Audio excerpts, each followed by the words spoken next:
बंदा सबसे स्मार्ट है इस रूम में, जिसके पास जितने रिसोर्सेज हैं वो उसमें मैक्सिमम आउटपुट निकाला जानता। मुझे कंफर्ट जोन में जीना है तो मैं क्यों सिकासा में जाऊं। मुझे लोग बोलते कि क्यों ही जाती है, तेरा टाइम वेस्ट होता है, पढ़ाई नहीं हो पाती है।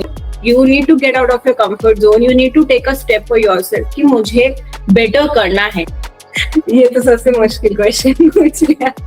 मेरी टीम वाले देखेंगे तो मुझसे ही सवाल करेंगे, अच्छा ऐसा होता है क्या? तो एंड मैं मतलब इतनी ज्यादा ब्रोक थी उस टाइम पे कि मैंने लिटरली रात के 3 बजे लिंक्डइन पे मैंने पोस्ट किया है कि I want to take a break.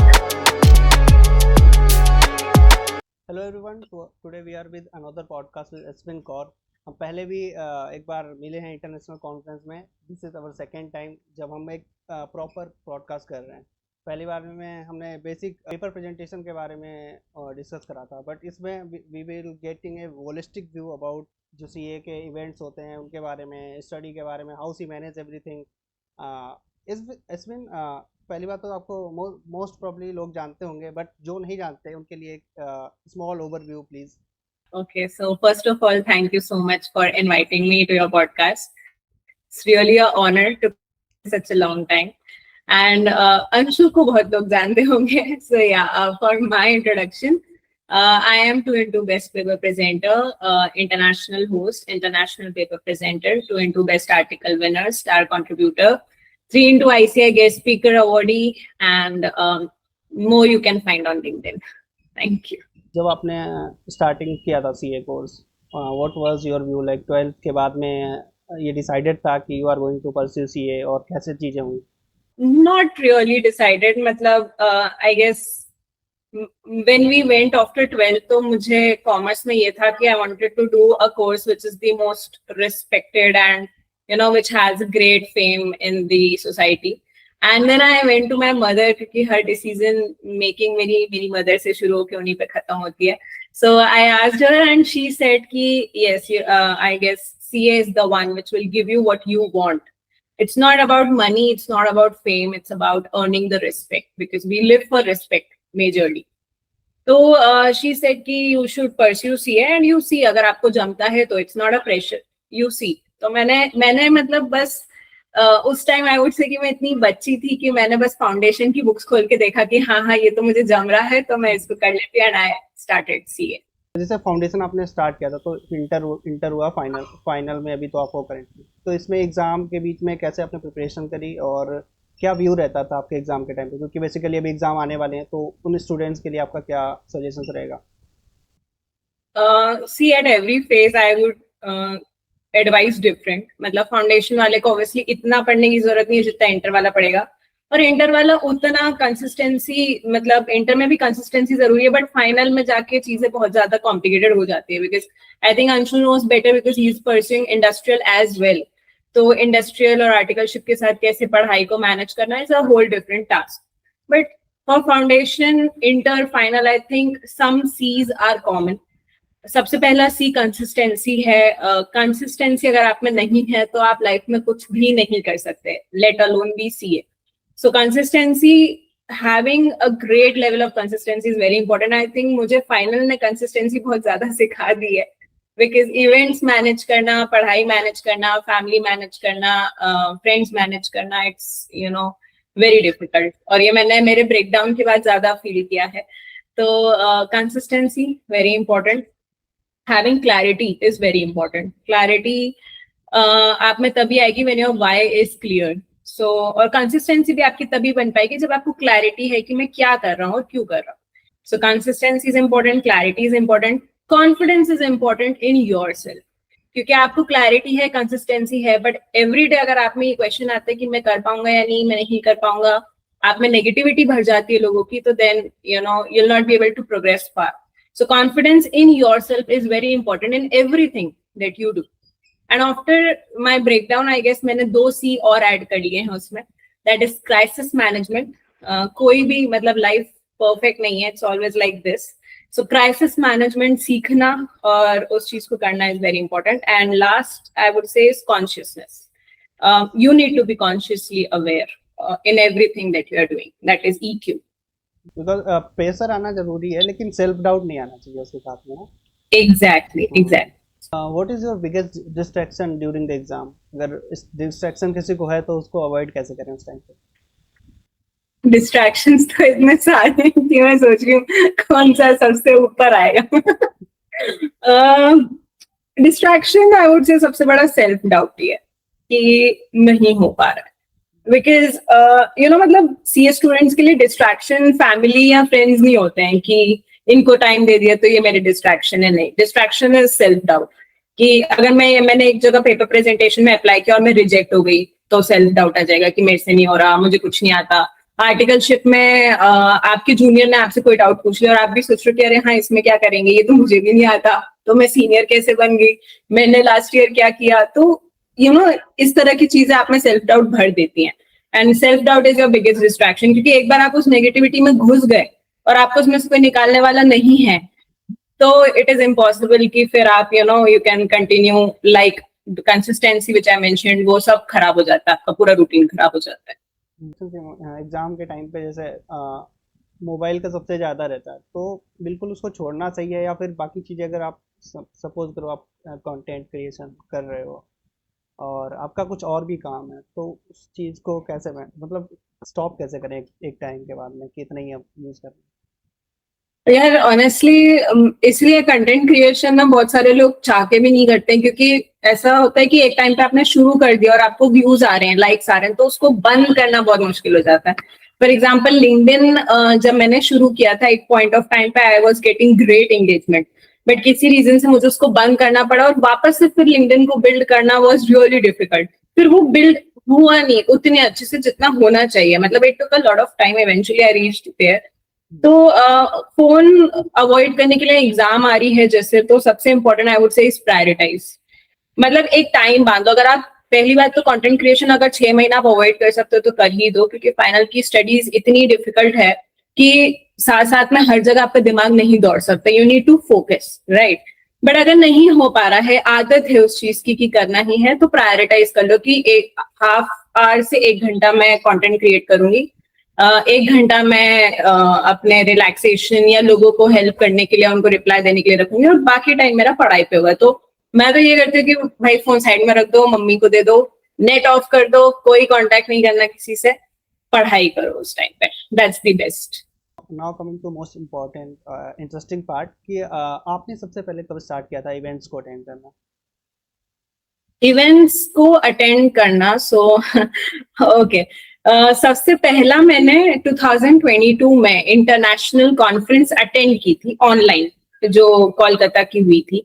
वो मैंने अटेंड करी थी. तो वहां से मुझे पता चला कि ओके कुछ कॉन्फ्रेंस होती है, कुछ पेपर प्रेजेंटर्स होते हैं, और उस टाइम पे इट वाज वेरी फैसिनेटिंग, क्योंकि अब आप बड़े बड़े लोग हैं, सीए हैं सारे, उसमें कोई बच्चे को इतने प्यार से बुलाने की भी रिक्वेस्ट इज इसका, आप आओ स्टेज पे बोलो, वो 10 मिनट बहुत ही कुछ नॉलेजेबल बोल के जा रहे हैं जो आपको समझ में कुछ भी नहीं आ रहा है, पर बहुत ही अच्छे. They have such a poise, they are so elegant while speaking, they have such a grace. और फिर उसके बाद उनको ऐसे ऑनर किया जा रहा है, उनको स्टेज पे बिठाया जा रहा है. तो मुझे बहुत ही इंटरेस्टिंग लगा कि यार ये क्या है, इसके बारे में आई हैव टू सी. तो the first experience was international, and हाँ वहां से आई गेस समवेयर मुझे किक थी कि मुझे इंटरनेशनल करनी है. नाउ अभी इंस्टीट्यूट कितने टाइप के क्या क्या इवेंट्स कराता है स्टूडेंट्स के लिए, and why they need to attend them? ICI इतने इवेंट्स कराता है ऑनेस्टली कि मतलब मैं लिस्ट पढ़ूंगी तो वो कम पड़ जाएगी. बट सबसे अच्छी चीज ये है कि इवेंट्स में क्यों जाना चाहिए. See there are lot of reasons. मैं थ्योरेटिकली बताऊं तो रेज्यूमे अच्छा हो जाएगा, पर्सनालिटी अच्छी हो जाएगी, कॉन्फिडेंस आएगा, ये वो. बट मैं तो सबसे सिंपल वे में लोगों को, अब जैसे मैं अगर मेरे ऑफिस में भी बोल रही हूँ तो मैं बोलती हूँ कि भाई आप आर्टिकलशिप में हो. अब कोई बंदा ऐसा नहीं, आप किसी को भी उठा लो कि वो 1 साल में वो पक नहीं गया हो आर्टिकलशिप से. हर किसी का ना एक टाइम पे हो जाता है, तो आते ना अंदर से घंटी आ जाती है कि बस अब नहीं करना, आई वांट अ ब्रेक, मुझे कहीं जाना है, मुझे I want to spend some time. तो मैं कहती हूँ कि यार अगर आपको ब्रेक लेना ही है तो फिर आप वैसे ब्रेक लो ना जहाँ पे आईसी आपको पे कर रहा है. आईसी खुद आपके पेपर प्रेजेंटेशन के टाइम आपको पे करता है, एनटीएस के लिए आपका पूरा खर्चा उठाता है, तो आपको क्यों अपना खर्चा करके कहीं जाना है. Take the benefit. The one I consider the one, मतलब वो बंदा सबसे स्मार्ट है इस रूम में जिसके पास जितने रिसोर्सेज हैं वो उसमें मैक्सिमम आउटपुट निकाला जानता हो. So we have limited resources, पर रिसोर्सेज है तो सही, ऐसा तो है नहीं कि नहीं है। अब उन रिसोर्सेज में if I am taking the benefit कि हाँ मैं अपने आप को इम्प्रूव करके पेपर प्रेजेंटेशन में सिलेक्ट हो जाऊँ और फिर आईसीआई मेरा खर्चा उठाए, तो फिर व्हाई नॉट, इसी बहाने मैं भी तो सिटी को घूम ही लेती हूँ। सो मतलब this is the most important reason कि मुझे लगता है कि ब्रेक तो आपको चाहिए, आप आईसीआई से ही बोलो कि वो तो आपको ब्रेक दे, and they give a good deserving break, right. तो सबसे इम्पोर्टेंट मेरे लिए पेपर प्रेजेंटेशन है। देन सेकंड कम्स एनटीएस, आपका नेशनल टैलेंट सर्च, उसमें सारी कॉम्पिटिशन कवर हो जाती है। इलोक्यूशन हो गया, डिबेट हो गया, ऐसे हो गया, पोएट्री हो गया, ड्रामा हो गया। जिस बंदे को बोलने में डर लगता है तो वो ऐसे में जा सकता है, ड्रामा में जा सकता है, जिसको बहुत अच्छा बोलना आता है वो डिबेट में जा सकता है, इलोक्यूशन में जा सकता है, so things like that. Then you have SAFA, NTS का जो नेशनल विनर है वो साफा में जाता है। इंटरनेशनल प्रेजेंस हो गई आपकी, या फिर आप इंटरनेशनल कॉन्फ्रेंस कर लो, वो भी इंटरनेशनल प्रेजेंस है, क्योंकि वहां पे भी श्रीलंका के बच्चे इन्वाइटेड होते हैं to India, right. So both the ways it is international. Then normal events में वी कैन से कि ब्रांच के बहुत सारे इवेंट्स होते हैं, ब्रांच की कमिटी होती है, आप सिकासा में आ सकते हो। मैं 2 सिकासा में हूँ इस साल लकीली, तो वो भी कर सकते हो। ऑर्गेनाइजिंग में जा सकते हो, वॉलेंटियर कर सकते हो, एमओसी कर सकते हो, होस्ट बन जाओ, स्टेज का थोड़ा एक्सपीरियंस ले लो। Also newsletters I would say very important, क्योंकि मैंने बहुत बेसिक शुरू किया था न्यूज लेटर्स से, और धीरे धीरे जब आपको आर्टिकल्स के थ्रू आईसीआई में रिकॉग्निशन मिलता है ना, यू गेन कॉन्फिडेंस कि हाँ मुझे कोई पढ़ रहा है, मुझे कोई सुन रहा है, so like that. Other many competitions also, sport competitions also there are. Yes yes, of course sports competition हो गया, आपका ब्लड डोनेशन कैंप हो गए, आपके वॉलंटियरिंग हो गई। और हाँ, स्पोर्ट्स ग्रेट थिंग, क्योंकि बहुत सारे बच्चे, मतलब मेरे फ्रेंड सर्कल में ऐसे हैं कि वो बोलते हैं कि हमें ये बोलने में इतना टाइम इन्वेस्ट नहीं करना, बट वो लोग कभी बैडमिंटन प्लेयर थे, कभी कोई चेस प्लेयर था, तो that is a great kick to take some break and then win something. अगर उसमें भी आप जीत जाते हो तो इतना बड़ा मोटिवेशन आ जाता है, फिर लोग पिक्चर डालते हैं आईसीआई के winner, so yeah, great kick to start. Okay. Can you briefly explain the CASA? What is the CASA and under which CASA का क्या meaning है? So CASA broadly I would say is Students Association. इसमें आपके 5 कासाज आ जाते हैं, सिकासा central region, southern region, then northern region मिकासा, वेस्टर्न रीजन विकासा एंड ईस्टर्न रीजन आईकासा। सो ये 5 तरीके के रीजन्स हैं, आपकी सिटी के हिसाब से यू कैन सर्च कि आप कौन से कासा में फॉलो करते हो। सो ये कासाज आर दी मेन रीजन जो आपकी स्टूडेंट एक्टिविटीज होती है ब्रांच पे। अगर कोई भी स्टूडेंट एक्टिविटी हो रही है तो ये कासा ही उसको ऑर्गेनाइज करेगा, यहाँ के बच्चे उसको संभालेंगे, मतलब उसमें सारा चीजें ऑर्गेनाइज करेंगे और सारी इंफॉर्मेशन उनके पास ही रहती है कि कब क्या हो रहा है, all of that. And coming to सिकासा, आई थिंक सिकासा से भी मेरी जर्नी बहुत पहले की एसोसिएटेड है। तो मैं सिकासा में एडिटोरियल हेड रही थी पहले, फर्स्ट टाइम जब मैं आई थी। देन मैं एमसीएम बनी, managing committee member. Today I am the सिकासा advisory in Indore. So I think it was a great honor for me to become advisory, क्योंकि मैं जहाँ जिस चीज को मैंने इतने साल दिए हैं, now they feel कि हाँ मतलब you can keep a student as a advisory कि ये आके इंदौर को she can give advice on the events in the organizations। तो बहुत बड़ी चीज थी मेरे लिए, and I guess मतलब मैं चेयरमैन को स्पेशल थैंक्स कहना चाहूंगी कि he took me as advisory। and then along with that मैंने CIRC को भी contest करा था इस साल, और CIRC में भी we got a position, so I got editorial head there and advisory here, so that's where it was in Sikasa and CIRC। Okay. So there are also a lot of girls जो मतलब इन सब चीज़ों में participate करना चाहती हैं, but उनके अंदर ना फियर होता है कि कैसे करेंगे, इन सब के सामने बोलने का डर होता है, एंड घर से भी प्रेशर, बाहर जाना पड़ेगा, ये सब चीज़ों का होता है। तो what you would like to advise them? मैं जनरली इसको पेपर प्रेजेंटेशन में कहती हूँ, but then I would say this in सिकासा एज वेल कि just imagine the person you were in the earlier 6 months and just imagine the person you see who are in Sikasa। जब आप सिकासा वाले बच्चों को देखते हो कैसे बहुत पॉइज्ड होते हैं, उनको मतलब सब आता है, उनको कब क्या बोलना है, किससे बोलना है, कितना बोलना है, दे नो एवरीथिंग। मतलब दे आर लर्निंग, बट उनमें ना एक उनकी पर्सनालिटी थोड़ी अलग झलकती है, आपको देखने की इच्छा होती है। और आप सिकासा में क्यों आना चाहोगे किसी को देख के, जब आपको दिखता है कि हाँ इसमें कुछ है आज के स्टेज पे जो मेरे पास नहीं है, मे बी उसके पास कॉन्फिडेंस ज्यादा है, उसके पास पर्सनालिटी उसकी बहुत ग्रूम हो चुकी है ये सब करके। तो अगर आपको कुछ भी मतलब our brain is trained like that you know कि मुझे कंफर्ट जोन में जीना है, मुझे कंफर्ट जोन में जीना है तो मैं क्यों सिकासा में जाऊं। मुझे लोग बोलते कि क्यों ही जाती है, तेरा टाइम वेस्ट होता है, पढ़ाई नहीं हो पाती है, लेक्चर्स पीछे, अभी मेरे लेक्चर्स पीछे हैं मेरे कलीग से, बट वो ये नहीं देख रहे कि मैं कितना ग्रूम हो चुकी हूँ एज कम्पेयर टू देम। अगर मैं जॉब मार्केट में जाऊंगी, the way I will answer questions will be very different to as compare to them. या फिर हमारे आप पास अभी देख लो, या हमारे पास वो सॉरी, एडवांटेज भी नहीं होता ना कॉलेज का, दैट हमारे पास यही एक वे है कि extra curricular exactly activities act करने का। एग्जैक्टली मतलब यार सिकासा ही वो एक यू नो कड़ी है जो आपको वो चीज का डिसएडवांटेज नहीं फील करने देगी। तो मतलब आज भी आप देख लो कि आर्टिकलशिप में आप किस तरह क्लाइंट्स को हैंडल करते हो और बाकी लोग किस तरह करते हो, उसमें एक बहुत मेजर डिफरेंस दिखता है। क्लाइंट्स आपको बोलते हैं कि यार ये इस उम्र में दे आर वेरी कॉन्फिडेंट, तो ये इस तरीके के जब एप्रिसिएशन आपको आते हैं, आपको समझ आ जाता है कि I am on the right path.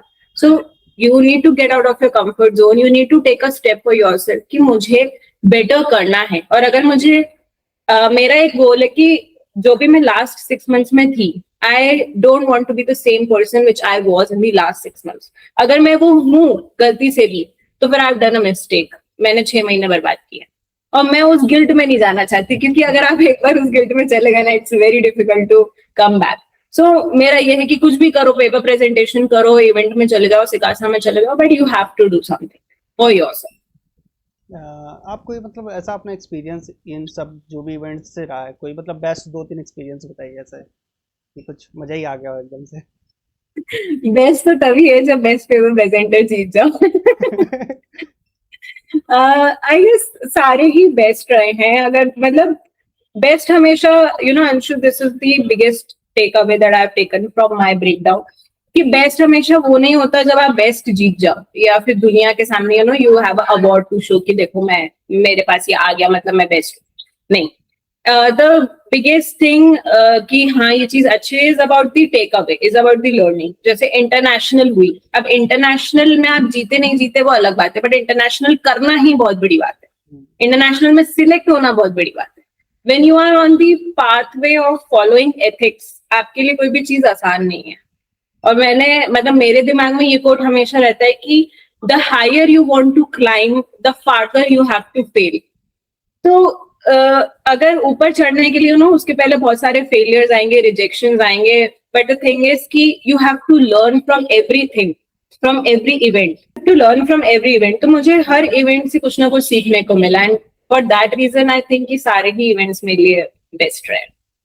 किसी भी इवेंट में होते हो तो मोस्टली आपको इंटरेक्शन जो होता है, अपना नेटवर्क होता है, you have to communicate with the chairperson there, तो उन सब से मतलब ऐसा कोई एक्सपीरियंस है, कुछ लर्निंग रही हो? या आई वुड से कि फॉर एग्जाम्पल आप अभी मेरे सिकासा चेयरमैन को ही ले लो, या जो पास्ट के भी चेयरमैन रहे उनको ले लो। सबसे बड़ी बात ये होती थी कि अगर हम उनको कुछ मैसेज कर रहे ना, नो मैटर लाइक अब जैसे इवेंट हमारा है, कॉन्फ्रेंसेस होती है, तो लोग ये देखते हैं कि कॉन्फ्रेंस बड़ी अच्छी हुई है, बट उसके पीछे का ना बीटीएस रह जाता है। बीटीएस ये होता है कि हम ऑर्गेनाइजिंग वाले ना 12-1 बजे रात के वहां पे बैठे रहते हैं कि ये करना है सर, वो करना है, और अब हम सारी चीजें अकेले नहीं कर सकते, वी नीड अप्रूवल्स, राइट।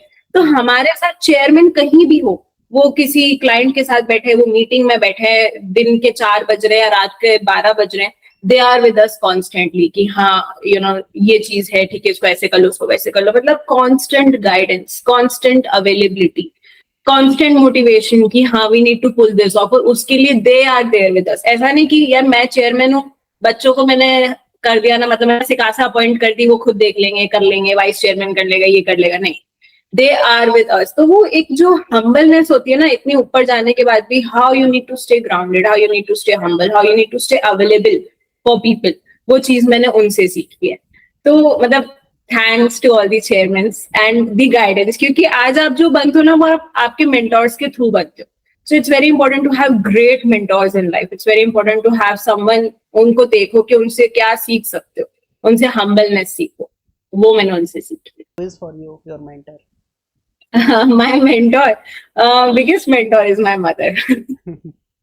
तो टीम मैनेज करनी होती है मुझसे, तो उसके लिए आपका एडवाइस क्या रहेगा? मोस्टली क्या होता है कि अगर हम सब सेम ग्रुप के उस टीम में रहते हैं, मोस्टली सारे सीए फाइनल्स के ही होंगे टीम में। तो Yeah. इस टाइम पे एक कैसे किसी चीज़ को मनवाना है, किसी को कैसे बताना है, तो उस चीज़ पे आपका क्या टेक है? ये तो सबसे मुश्किल क्वेश्चन पूछ लिया। मेरी टीम वाले देखेंगे तो मुझसे ही सवाल करेंगे, अच्छा ऐसा होता है क्या? I think team work is very important, और टीम वर्क के साथ साथ देखो कुछ चीजें बहुत इसेंशियल है, आप उसको लाइफ में ले लो या ऐसे ले लो। Decision making is very important. अब क्या होता है कि आप एक टीम में बैठे हो, आपका कोई एक निकल गया कि चलो ये निकल गया कि कॉन्फ्रेंस का नाम क्या लेते हैं। अब सबके 20 लोग है टीम में, 20 लोग का 20 जगह दिमाग चलता है, हर कोई चैट जीपीटी कर रहा है, हर कोई बोलेगा ये रख लेते वो रख लेते। अब टीम जनरली बढ़ जाती है 2 ग्रुप्स में, वो भी ये बोल रहे हैं, आधे लोग ये बोल रहे हैं। अब किसके पास, अब हर चीज के पास आप चेयरमैन के पास नहीं जा सकते ना कि सर बताओ बताओ क्या करें क्या करें। We are not small kids, right? We need to be mature, हमें देखना कि ठीक है कैसे डिसीजन ले। तो मुझे ऐसा लगता है कि 5 सेकेंड रूल जो है डिसीजन मेकिंग है, if you are aware of it, वो फॉलो करना चाहिए कि 5 सेकेंड में डिसाइड करना है कि यार ये रखना है नहीं रखना है, रखना नहीं रखना है, रखना है, चलो डन।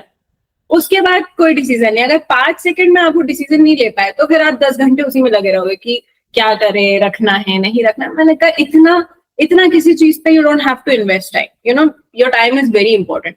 5 सेकेंड दो किसी भी डिसीजन को, उसको उसी टाइम पे लो।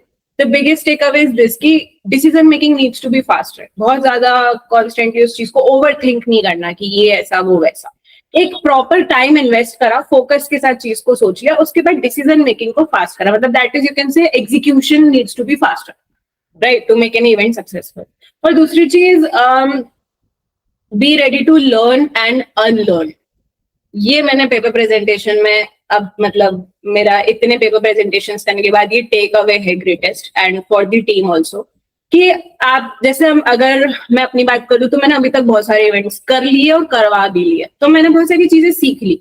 जो नई टीम है उसके अपने एक्सपीरियंसेस है, उसकी अपनी एक एक्सपेक्टेशन होती है, राइट? तो वो जब मुझे कहते हैं तो मैं अगर मैं उनको ऐसे कहूँ कि नहीं नहीं मैंने तो ये सीखा, ये ऐसे ही होगा वैसे ही होगा, झगड़ा हो जाएगा, there will be no solution, right? तो आई हैव टू अनलर्न कि नहीं चलो मैंने वो सीखा था, लास्ट टाइम ये काम करता था, ठीक है, अब से ये ऐसे होगा। वो अपडेशन जरूरी है, वो अनलर्निंग जरूरी है, वो रीलर्निंग जरूरी है। जब आप अपने आप को इस तरीके से कर लेते हो ना कि हाँ I will adjust, I will relearn, तो फिर चीजें बैठने लगती है सबके साथ कि ठीक है यार ये बंदी हमारा भी सुनती है और हमें भी एक टेक अवे देती है कि what is right and what is wrong. So वो बहुत important. Also you manage community, like उसमें चीज़ें शेयर करना, तो इन सबको कैसे आप मैनेज करते हो? और if someone wants to connect you, like आपसे कुछ सीखना चाहता है, तो वो कैसे सीख सकते मैं आज के पॉडकास्ट में अंशु से सीखने आई हूँ। आई थिंक इतने सारे लोगों के साथ पॉडकास्ट लेके अंशु ने खुद की पर्सनालिटी को बहुत बहुत ही अच्छा ग्रूम किया है। मतलब आई सी हिम ऑन इंस्टाग्राम और यूट्यूब। सो असली सीखना तो अंशु से है। अंशु का नंबर ले लो गाइस, मेंशन इट डाउन। बाकी या I do have a channel जिसपे मैं शेयर करती हूँ सारे अपडेट्स, एंड मोस्टली वो बहुत सारी ब्रांचेस के अपडेट्स होते हैं, बिकॉज आई फील कि people need to be aware. मतलब मैंने कई ऐसे लोगों के messages, I will share the screenshots if I can someday, कि उन्होंने मुझे ये बोला है कि आपके चैनल में, मतलब हमारी आर्टिकलशिप खत्म होने वाली थी, जस्ट इट हैपेंड कि हमने आपके चैनल में ये चीज देख ली and we got a chance and we got selected and we did it.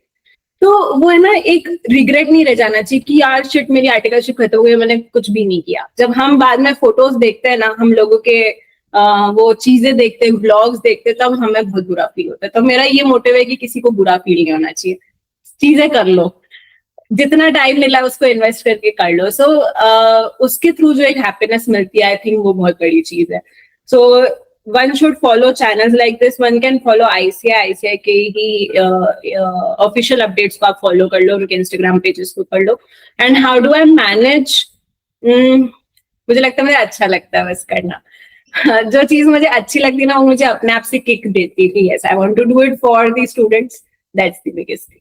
Also you take many mentorship sessions, तो इन सब सेशन से अगर आपके पास 2-3 ऐसे फीडबैक हो जो आपको बहुत पसंद आए हो, मतलब स्टूडेंट ने रिप्लाई किया हो कि एब्सोल्युटली कुछ चेंज हुआ है, अच्छा कुछ ऐसा बताओ। तो मैंने इनिशियल फीडबैक्स थे मेरे, वो बहुत इंपॉर्टेंट थे जब लोग 5/5 रेटिंग देते थे. मतलब अभी तो फिलहाल मेरा टॉपमेट थोड़े टाइम के लिए बंद है, बट वो जो 5/5 रेटिंग्स थी, आई थिंक वो मेरे लिए एक बहुत बड़ा पुश थी. बिकॉज आर्टिकलशिप में क्या होता है कि एक ऐसा फेज भी आता है आपकी लाइफ में कि आप अपने आप को भूल जाते हो. मतलब आपको नहीं लगता कि आप में कुछ और बात है या आप कुछ और कर सकते हो. It's like every other person in the room. It's like वो 3 लाख बच्चे, 2 लाख बच्चे जो भीड़ में चल रहे हैं, उन्हीं के जैसे एक आप भी भीड़ में चल रहे हो, रोज क्लाइंट से बात कर रहे हो, थक रहे हो, घर आके सो रहे हो. So in that you need to do something different. और मैंने जब वो चीज शुरू की, it was like a validation from people कि हाँ वो चीज हमें बेनिफिट करी ना. I had this one feedback, एक बच्चा जो था वो कॉन्स्टेंटली रिजेक्ट हो रहा था, वो कहीं सिलेक्ट नहीं हो रहा था, ना एनटीएस के ब्रांच लेवल में ना पेपर प्रेजेंटेशंस में. उसने मेरा एक सेशन लिया, he gone at the branch level, he did not win at the nationals, but उसने कहा कि सेशन के कारण मैं पहली बार सिलेक्ट हुआ. And I got to know, मैं इतने लोगों से मिला, मेरी नेटवर्किंग हुई, मुझे बोलने का मौका मिला, आई वॉन. तो वो पहली फीलिंग थी उसके जीतने की, वो पहली फीलिंग थी उसके सिलेक्ट होने की. एंड आई थिंक वो चीज ने मुझे इंस्पायर किया कि यार जिंदगी में ये जरूरी नहीं है कि आप हर जगह सिलेक्ट हो जाओ और आप हर जगह जीत जाओ. ये तो होता रहेगा लाइफ में. If you are able to pass on the thing that you have got, the talent that you have got, अगर आप उसको पास ऑन कर पाते हो और किसी और की लाइफ में इतना you are able to brighten their day, वो चीज आपको आपकी जीत से ज्यादा खुशी देती है. और वो मुझे उस चीज में दी थी. सो और एक ब्रेकडाउन के बाद भी आई गॉट एक मैसेज, वो मैं I'll share later on in the podcast. Now comes to that question, अगर if you want to share something, जैसे आपका कुछ भी शेयर करने को है जो स्टूडेंट को डेफिनेटली हेल्प करेगा, तो अपनी तरफ से आप कुछ भी टेक ले सकते हैं. Yeah, so I think there are 2-3 things, but सबसे बड़ा तो उसमें यही है कि जितने लोग मतलब जानते हैं मुझे, अगर थोड़ा भी लिंक्डइन पे फॉलो करते हैं कहीं भी, सो उनको ये पता रहेगा कि मेरा अभी बहुत ही गंदा ब्रेकडाउन हो गया था 15 जून. Yes, it was the date. So and मैं मतलब इतनी ज्यादा ब्रोक थी उस टाइम पे कि मैंने लिटरली रात के 3 बजे लिंक्डइन पे मैंने पोस्ट किया है कि I want to take a break. और वो बहुत बड़ी चीज थी, वो हिम्मत करना बहुत बड़ी चीज थी. तो जब वो ब्रेकडाउन हुआ, then I received a lot of messages from people, concerning messages. In fact सबसे पहले तो I am very grateful for that, very grateful, क्योंकि मुझे जब आपका ब्रेकडाउन हो जाता है ना, यू डोंट रियलाइज कि कोई आपकी मतलब आपके लिए कोई सोचता है, कोई आपकी चिंता करता है, आप किसी के थॉट्स में हो. It's like every other person, but so many people text करना, कंसर्न दिखाना बहुत बड़ी चीज थी मेरे लिए. So what I want to tell is कि ब्रेकडाउन होता है, मतलब हर सीए स्टूडेंट की लाइफ में कहीं ना कहीं होता है. It's not, it depends on the intensity. मेरा ब्रेकडाउन बहुत ज्यादा हो गया था, कुछ लोग का ब्रेकडाउन कम होता है, मतलब इतना कि हाँ मैं थक गया हूँ, मैं पक गया हूँ, मुझे कुछ और करना है, या इस टाइप से. So breakdowns are normal. Coping mechanism अलग अलग होता है. कोई इंसान बहुत ज्यादा पढ़ाई में लग जाता है कि मुझे उन चीजों पे ध्यान ही नहीं देना जो चीजें मुझे वीकन करती है. और कोई इंसान जो है या तो आइसोलेशन में चला जाता है या फिर they start giving time to their feelings, थोड़ा सब चीजें रोक के कि ब्रेक ले लेते हैं. सो दैट आई डिड, मैंने ब्रेक ले लिया था. अदर वे राउंड में हमेशा पढ़ाई में अपने आप को घुसा लेती थी कि नहीं और पढ़ाई करो और पढ़ाई करो. सो आई थिंक वो चीज अब because I am more mature, तो मुझे लगता है कि नहीं, you should be giving time to yourself. तो मैंने उसमें ABC डिस्कवर किया कि how can I cope with that. तो पहली चीज is awareness of who you are, awareness of what you want to do, and awareness of how you have to deal with everyday things. तो ये awareness आप में बहुत जरूरी है और ये धीरे धीरे आती है with the experiences, with some things in life जो आप फॉलो करते हो, जैसे मेडिटेशन या ऐसे कुछ. So first thing is awareness. Then B is for breathing. जब भी बहुत ज्यादा मतलब क्या होता है कि अगर आप चीजों को डिस्कस नहीं करते, for example in this phase right now there were some people जिनसे मैंने डिस्कस किया कि ऐसा हो रहा है, मैंने उन पर ट्रस्ट किया और मैंने उनको बताया. तो अगर आप बता देते हो वो टॉक्सिसिटी बाहर हो जाती है. अदरवाइज वो टॉक्सिसिटी अंदर रह के पैनिक अटैक्स आना, इस तरीके की हैवी ब्रीदिंग होने लगना, बीच में ही रो देना, इस तरीके की चीजें होती है. सो डिस्कस करना एंड डीप ब्रीदिंग एक्सरसाइज करना is very important. And C is for commitment towards goals, कि इन दी लॉन्गर रन मुझे पता है कि मेरा कमिटमेंट क्या है. तो अगर किसी एक शॉर्ट रन के लिए मैं ब्रोक भी हूँ, मैं पीछे हूँ, मतलब पीछे एज सच वैसे नहीं, because I don't compare, but हाँ ठीक है कि मेरे 1% गोल्स अचीव नहीं हो पा रहे हैं, कुछ दिन के लिए मैंने रेस्ट ले लिया, इट्स फाइन, इट्स ओके. तो वो इट्स ओके वाली चीज समझना जरूरी है. अपना कमिटमेंट हमेशा ध्यान में रखो कि मुझे इन दी लॉन्गर रन मुझे CA बनना है, मुझे लोगों के लिए कुछ करना है. तो ये कमिटमेंट फुलफिल करने के लिए मुझे रहना तो पड़ेगा ना, मतलब कभी ना कभी तो मैं रिकवर हो ही जाऊंगी, कभी ना कभी तो ये फेज हो ही जाएगा पूरा. सो वो ABC is very important. And second thing, paper presentation के लिए मैं स्पेसिफिकली कहना चाहती हूँ. वाई रीजन बीइंग, अभी मैंने चंडीगढ़ की नेशनल कॉन्फ्रेंस की थी. सो वहां पे मतलब जब मैं गई थी वो जर्नी बहुत अलग थी, बिकॉज मैं अपनी मदर के साथ गई थी और मेरी मदर की और मेरी कॉन्स्टेंटली तबीयत खराब थी. तो इट वाज लाइक 3 तारीख को हम पहुंचे and we were literally vomiting the whole way, और 5 को मेरा प्रेजेंटेशन है. मैं 3 तारीख को वहां के ऑर्गेनाइजिंग मेंबर को फोन करके बोली हूँ कि मेरे से नहीं हो पाएगा, हमारी बहुत तबीयत खराब है, मैं यहाँ से वापस जा रही हूँ इंदौर. मतलब मैं दिल्ली में पहुंची और दिल्ली से बोल रही हूँ कि इंदौर जा रही हूँ. एंड ही वाज लाइक कि परसों यार प्रेजेंटेशन है, बट देन ही सेड कि ठीक है, इट्स अपॉन यू, आपकी विश है. मतलब अगर मैनेज नहीं हो पाता तो ऑब्वियसली फोर्स तो नहीं कर सकते कि जबरदस्ती स्टेज पे आओ और बोलो. सो उसने कहा कि ठीक है, बट थिंक ऑफ इट कि आप इतनी दूर से आए हो तो आ ही जाओ, रेस्ट कर लो यहाँ पे एटलीस्ट. तो वहां पे मैंने क्राइसिस मैनेजमेंट सीखा कि भाई आपकी तबीयत खराब है, आपके साथ वालों की तबीयत खराब है, but still you need to give your best. And दूसरी चीज, मतलब मैंने उसको ना, वो मेरी प्री फ्रंटल कॉर्टेक्स एक्सरसाइज बन गई थी कि ये मेरी पेपर प्रेजेंटेशन नहीं है, ये मेरा प्री फ्रंटल कॉर्टेक्स है कि हाँ मुझे चीजों को कैसे करना है, मुझे फोकस करना है, मुझे लर्न अनलर्न करना है, एकदम से स्क्रिप्ट को चेंज करना, चीजें समझना सीखना, PPTs में चेंजेस करना, ऑल ऑफ दीज थिंग्स. तो ये सब लास्ट मोमेंट करना, कितनी भी चीजें खराब हो जाए but there is again a commitment towards branch की हाँ अपन ने एनरोल किया है तो अपने को करना है. तो ये सारी चीजें I learn in the recent paper presentation. तो आई थिंक ये लोगों को ध्यान रखना चाहिए कि हाँ crisis management is very important. अपने प्री फ्रंटल को हमेशा बिजी रखो.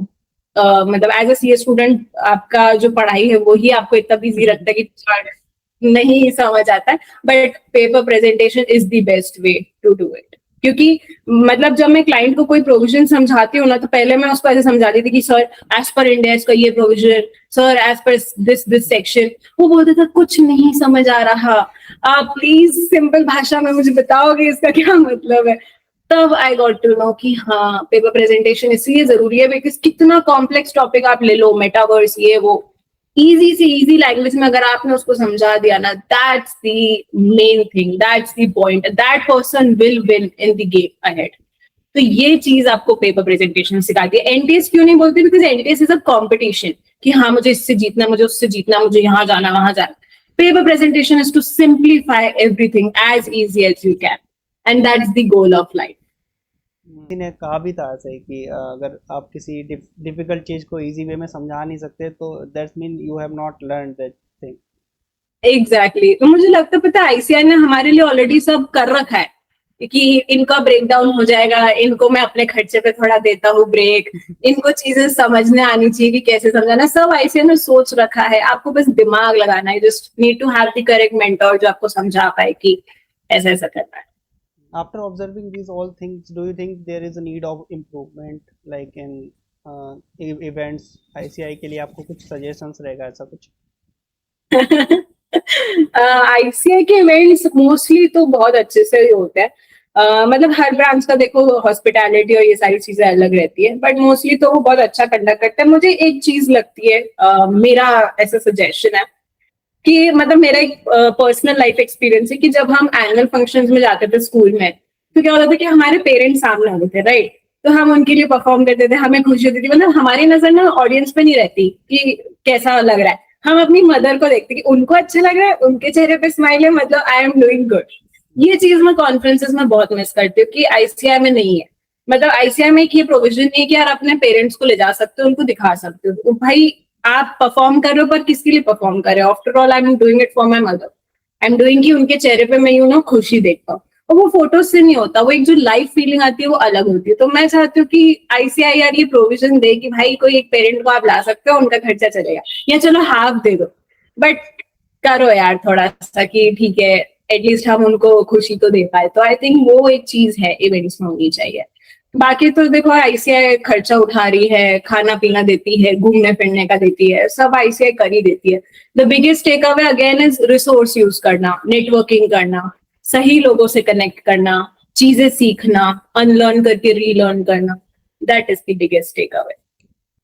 आई think I want to ask you कि आपकी लाइफ में कभी ऐसा कोई फेज आया हो व्हेन यू आर फीलिंग कि you are not doing enough? क्योंकि मतलब because you are a content creator, अभी I am not a content creator as of now, but you are. तो इतने सारे कंटेंट क्रिएटर्स अभी CA में भी हैं, एंड कहीं ना कहीं किसी ना किसी की रील, किसी ना किसी का कुछ ना कुछ आ ही जाता है। तो वो कंपैरिजन आपको हिट होता है, नहीं भी होता है, तो how do you manage every day? मतलब कोई एक फेज जब मुझे नहीं लग रहा कि मुझे क्रिएट करना है, स्टिल मैं कर रहा हूँ, या यार इसके ज्यादा फॉलोअर्स है, मेरे इतने नहीं है, इतना करने के बाद भी, how do you deal with all those emotions? Starting में कह सकते हैं मैटर करता है, बट नहीं मैटर करता है। आप सीधा जो कंटेंट बनाते हो, आपको जो अच्छा लगता है, आप जिसमें इम्प्रूव करना चाहते हो, बस आप उसी को धीरे धीरे बनाते रहिए। समहाउ आपको नहीं पता चलेगा कौन सा वीडियो आपका वायरल चला जाएगा या कुछ चला जाएगा। पता चले आपने किसी पे बहुत ज़्यादा मेहनत करी है, वो नहीं जाएगा, पर सम अदर वीडियोस जिस पे कुछ मेहनत नहीं करी होगी, आपने सीधे रिकॉर्ड करके डाल दिया, वो अच्छा चला जाएगा। तो ये सब चीज़ें रहती हैं। कंपेयर करने से देखो, हम अपनी मेहनत ही कर सकते हैं, बाकी we can't handle the algorithm, वो सब अपने आप चलता है, किसको क्या जाना है, Yeah, किसको नहीं जाना है। exactly. So मतलब it's very important to deal or handle your bad days or failures with grace. मतलब ultimately I think life हमें यही सिखाती है through all the experiences. कभी सेम नहीं रहता, कभी आप यहाँ पे होते हो, कभी यहाँ पे, कभी ऐसे ही चलता है पूरा। That's absolutely correct. मतलब मैंने तो ये फील किया है, बहुत ज्यादा फील किया है। So yes. And I think ये मतलब उसके बाद ही मेरा पहला पॉडकास्ट है after having such a bad breakup, क्योंकि मैंने बोला था अभी तक मेरा पॉज ही चल रहा है लाइफ में। कहीं मैंने वापस से रिपोस्टिंग करी नहीं है, इंस्टा भी इनफैक्ट अभी मेरा डीएक्टिवेटेड है। कोई so I think things will sorry. Slow down, आराम से अपने आप से सब ठीक हो जाता है। जैसे अगर वो पानी में देख लो, अगर कोई पानी है कुछ, उसमें थोड़ा कुछ हम गंदा मिला देते हैं, तो थोड़ी देर में सब नीचे बैठ जाता है धीरे धीरे से। तो ऐसे ही exactly it's important to give yourself time, थोड़ा टाइम देके सब ठीक हो जाता है। मतलब एक फीडबैक था which I said कि मैं लास्ट में शेयर करूंगी, अच्छा हुआ आई रिमेम्बर्ड, नहीं तो कोई बोलता कि she did not fulfill the promise. Okay, so that feedback was एक लड़की का फीडबैक था। she got into Deloitte after my guidance, मतलब मैंने एक इंटरव्यू सेशन लिया था उसके लिए, and she got selected in Deloitte and I'm very happy for her. तो उनका मुझे मैसेज आया था। अब आपका इंटरेक्शन एज सच किसी से पर्सनल कनेक्ट नहीं है, आपने बस लोगों को हेल्प किया, उन्होंने आपसे गाइडेंस लिया, काम खत्म हो गया। बट जब उन तरीके के लोग आपको, वो दुनिया के कौन से कोने में बैठी है, मैं कहाँ हूँ, मेरा उससे कोई पर्सनल कनेक्शन नहीं है, बट वो मुझे मैसेज कर रही है, she is feeling my breakup, and she literally texted me such a beautiful message कि दीदी इट्स ओके, मतलब you take your time, but the most important part कि आपको नहीं पता कि आपकी गाइडेंस ने मुझ पे क्या इम्पैक्ट डाला है, and your guidance has impacted so many lives. I don't know if someone has said this to you or not, but there are some people who love you. So please take your time. कुछ भी लगे तो tell me. मतलब इस तरीके का message कोई आपको भेज रहा है जो आपका फैमिली मेंबर भी नहीं है, जो आपको जानता नहीं, उसका वो वी लव यू या your guidance has made a impact, वो मेरे पे इतना प्रोफाउंड इम्पैक्ट डाला कि जब मैं रात को 11:30-12 बजे अराउंड उसका टेक्स्ट पढ़ रही थी, I was in tears. I was like ये चीज कमाली, यही जरूरी है, इसके अलावा कुछ जरूरी नहीं है. After a time fame fades away. आप कहाँ हो, आप अब मेरी आज पोजीशन है, अगले साल नहीं होगी.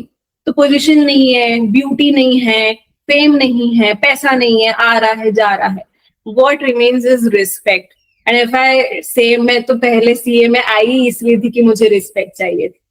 तो दैट्स द एंड गोल, और उसको मैं अगर कमा पा रही हूँ तो then I am successful somewhere. मतलब छोटी से उसमें मेरी पर्सनल लाइफ में आई एम सक्सेसफुल, तो दैट मैटर्स. और अंशु को भी कोई ऐसा भेजता होगा तो वही आई थिंक उसका दिन बना देता होगा कि हाँ यही चाहिए. Literally at the end what matters is your work. आपका जो भी काम है Yes, सब उसी को पूछने वाले हैं कि, तो उसमें ही अपना 100% हमेशा देना चाहिए मेरे हिसाब से. तो 100% love right. Your work always. Love yourself also. Always. So it was a great time having you, and I guess ये पहला detailed podcast है अपना. Hope so to have more. We will definitely plan in future. अगर हो सकता है कभी मिले इवेंट वगैरह में तो वहाँ पे बैठ के सब अच्छे से और डिस्कस करेंगे चीज़ों को. I hope students will find some valuable insights from this podcast. और आपका कैसा लगा आपको एक्सपीरियंस? पॉडकास्ट में आके बहुत अच्छा. आई थिंक मतलब यस एज आई सेड कि ब्रेकडाउन के बाद ये पहला पॉडकास्ट है. So I am really grateful to come to interact with you. And then again जब ये रिलीज होगा और लोग देखेंगे तो to interact with the students, because मेरा greatest take away is 40 students. उनसे बात के बिना नहीं हो पाता है मेरा. सो उन तक पहुंचना, उनसे बात करना, उनकी प्रॉब्लम्स को जान के उनका एक सोल्यूशन निकालना is the motive of my life. तो अगर किसी को भी या एग्जैक्टली मतलब कंटेंट क्रिएटर्स का मोस्टली यही ऑब्जेक्टिव रहता है. तो अगर किसी को भी इससे 1% हेल्प होती है, अगर कोई ब्रेकडाउन फेज में है और उनको ये सुन के लगता है कि इट्स ओके, बिकॉज कोई भी इंसान हो वो जाता ही है इसके थ्रू, तो आपका भी अगर है तो इट्स ओके. किसी को किसी भी वे में हेल्प मिलती है ना, it's the biggest take away from. मुझे बहुत अच्छा लगा इस पॉडकास्ट में आके, and that's why I said I wish for more. जैसे ही कोई जैसे कंटेंट क्रिएटर का क्या होता है कि अगर कुछ आपने शेयर कर दिया रिसेंटली, फिर आपने वीडियोस डालना स्टॉप कर दिया, तो लोग आपको पूछने लगते हैं कि अब वीडियोस क्यों नहीं आ रही हैं. एग्जैक्टली. और वही तो अच्छा लगता है कि अच्छा कोई मुझे देख रहा है, कोई सोच रहा है मेरे बारे में. That's yeah, good. Thank you Good for coming this podcast. Thank you so much for having me. See you again.